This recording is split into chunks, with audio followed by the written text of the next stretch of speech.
À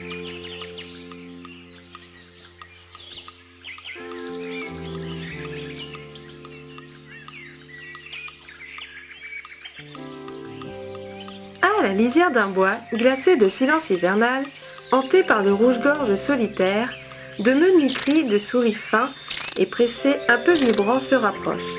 La caravane des mésanges à longue queue chemine dans les rameaux.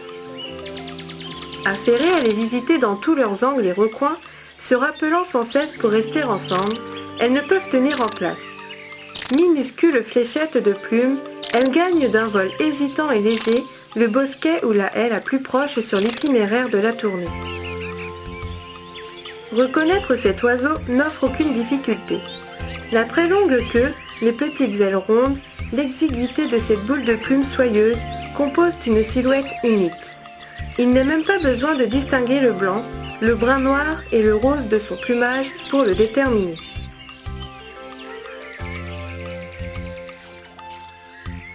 Malgré son nom, cette espèce est bien différente des mésanges proprement dites, tant par son apparence que par sa biologie. Nue, jeune, nourriture, mue, c'est par ses mouvements qu'elle s'en rapproche le plus. Acrobate infatigable, elle se suspend aux ramilles les plus fines, tourne et papillonne autour des branches, les explore en hâte jusqu'à leur extrémité.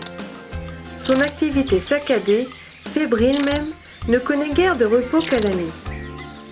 La mésange à longue queue descend souvent très bas dans les buissons et broussailles, mais sautille rarement à terre, car elle est très arboricole. Ces déplacements aériens, jamais bien longs, accompagnés de cris à n'en plus finir, nous montrent un vol onduleux, irrégulier. Elle paraît mal équipée pour les voyages, avec sa légèreté, ses ailes courtes et son ornement caudal démesuré. C'est en automne et en hiver que l'on remarque les mésanges à longue queue.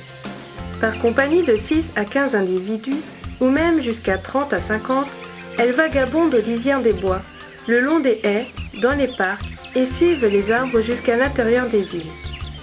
On a souvent l'impression que ces mésanges couvrent de plus grandes distances. Mais les observations montrent que ces compagnies, de composition assez stable, ne sortent guère d'un domaine de 20 à 25 hectares et le défendent même contre l'irruption d'autres troupes. À la tombée de la nuit, les seins se contractent. Dans le fourré, sur une branchette, les petits corps se pressent l'un contre l'autre pour se réchauffer, se recouvrent même en partie de leurs ailes, et ce n'est plus qu'une boule compacte où les queues semblent piquer comme des épingles dans une pelote. Rencontrer l'une d'elles solitaire est anormal. Toujours elle cherchera anxieusement à regagner une camarade, un groupe, pour échapper à la solitude.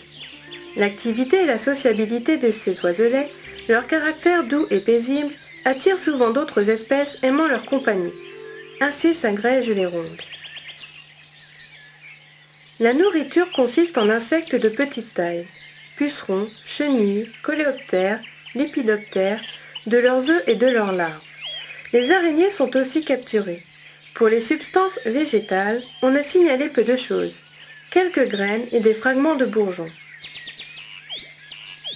Les bandes, souvent diminuées de moitié par l'hiver, se désagrègent assez tôt en février ou en mars, et les couples se cantonnent dans les bosquets, les lisières, les haies, les vergers, les parcs.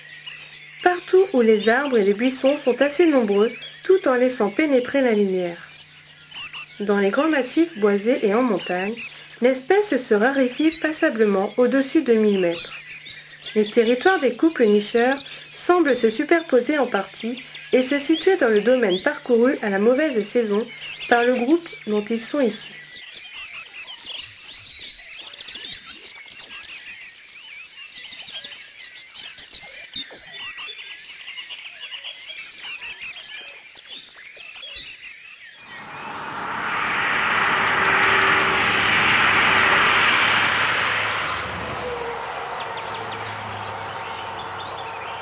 Chut!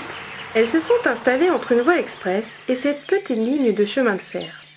Pour la tranquillité, pas terrible. C'est un des oiseaux les plus précoces dans la préparation de sa reproduction, commençant à construire en mars, voire à fin février.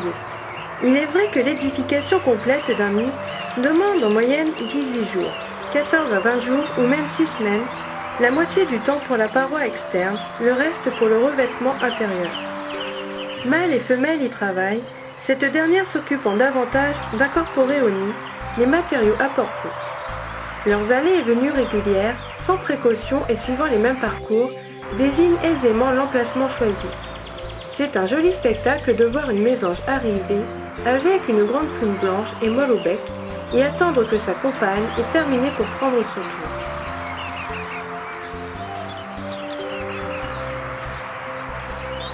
Jean-Noël Minier et moi-même, nous allons surveiller de loin ces nichés. Surtout, il ne faut pas les déranger. L'ouvrage remarquable mérite d'être examiné de près. Nous le trouvons en des lieux variés. Souvent, il occupe l'enfourchure étroite d'un tronc ou d'une grosse branche, ou bien s'appuie au tronc, soutenu par des rameaux ou encadré par anières. L'essence importe peu. On le rencontre dans les conifères comme dans les feuillus. D'autres fois, il est dans un buisson épineux et touffu, dans une ronce, volontiers dans des fourrés de jeunes résineux à hauteur d'homme. Il doit être soutenu par-dessous ou par le flanc. La hauteur au-dessus du sol varie d'habitude entre 2 et 6 mètres. Parfois aussi bas que 40 cm ou très haut entre 15 et 20 mètres. Ce petit chef-d'œuvre se présente comme un œuf allongé et vertical, percé d'une ouverture latérale et circulaire dans sa partie supérieure. Ses dimensions paraissent disproportionnées à la taille des oiseaux. Hauteur totale 10 à 18 cm, largeur 9 à 10 cm, profondeur interne 8 à 11 cm. La paroi est une texture serrée, élastique, de mousse, de laine végétale, de lichen, qui sont maintenus par des fibres, des cocons, des crins, des fils d'araignée. Le tout garni en dehors de lichen, de débris d'écorce, d'écaillés de bourgeons, de fleurs même. L'apparence extérieure est celle d'une excroissance couverte de lichen qui n'attire guère l'attention contre les trous. En d'autres lieux, le camouflage fait plutôt ressortir le nid. L'intérieur est rempli d'une quantité étonnante de plumes de toutes sortes et de poils. Des spécialistes ont compté dans un nid 441 plumes. Hibou moyen-duc, merle, grive-draine, mésange bleue et charbonnière, ramier, 968 dans un second, la plupart de poules venant d'une ferme éloignée d'1 kilomètre, 1219 dans un troisième. Dans certains nids, on en a trouvé jusqu'à 2000 et plus, provenant en partie de basse-cour, d'oiseaux morts et de plumées dus à l'épervier. Et chacune a demandé un voyage.